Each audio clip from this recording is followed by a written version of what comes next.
இன்னைக்கு கடவுள் மேல் கொடுத்துருக்க வசனம் யோசுவா 7:7. யோசுவா கர்த்தராகிய ஆண்டவரே, எங்களை அழிக்கும்படிக்கு எம்மோரியர் கைகளில் ஒப்பு கொடுப்பதற்காகவா தேவரீர் இந்த ஜனத்தை யோர்தானை கடக்க பண்ணினீர்? நாங்கள் யோர்தானுக்கு அப்புறத்தில் மன திருப்தியாக இருந்து விட்டோமானால் நலமாய் இருக்கும். இந்த வசனத்தை குறித்து கவலைப்பட்டு என்ன சொல்கிறது பார்ப்போம். இங்கே எமோரியர்கள் கொஞ்சம் பேர் இருந்தாலும் இஸ்ரவேலர்கள் இவங்கக்கிட்ட தோற்று போயிட்டாங்க. இதில் கொஞ்சம் பேர் இறந்தும் போயிடுறாங்க. அப்போ தான் யோசுவா தேவனை பார்த்து, இப்படி எங்களை எம்மோரியர்கிட்ட அழிஞ்சு போகவா கூப்பிட்டு வந்தீங்க? இதுக்கு நாங்கள் யோர்தானை கடக்காமல் அங்கேயே இருந்திருக்கலாமேன்னு சொல்கிறாரு. அப்போ கடவுள், நான் உங்களுக்கு சொன்ன கட்டளையை மீறிட்டீங்க, அதனால் இப்படி செய்தேன்னு சொல்கிறார்.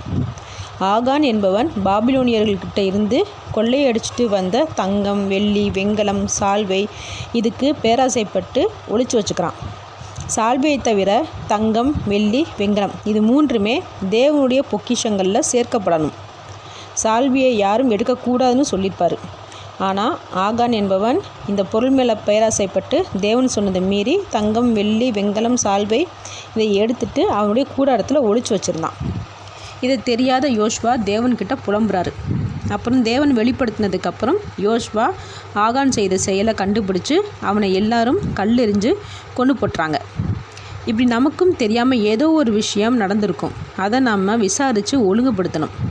அதை நாம் ஒழுங்குபடுத்தாத வரைக்கும் கஷ்டம் இருக்க தான் செய்யும். தேவன் நம்மளை கஷ்டப்படுத்துகிறாருன்னு சொல்கிறதுக்கு பதிலாக நம்ம என்ன தவறு செஞ்சோம்னு சிந்திச்சு பார்த்து திருத்திப்போம். ஆமேன்.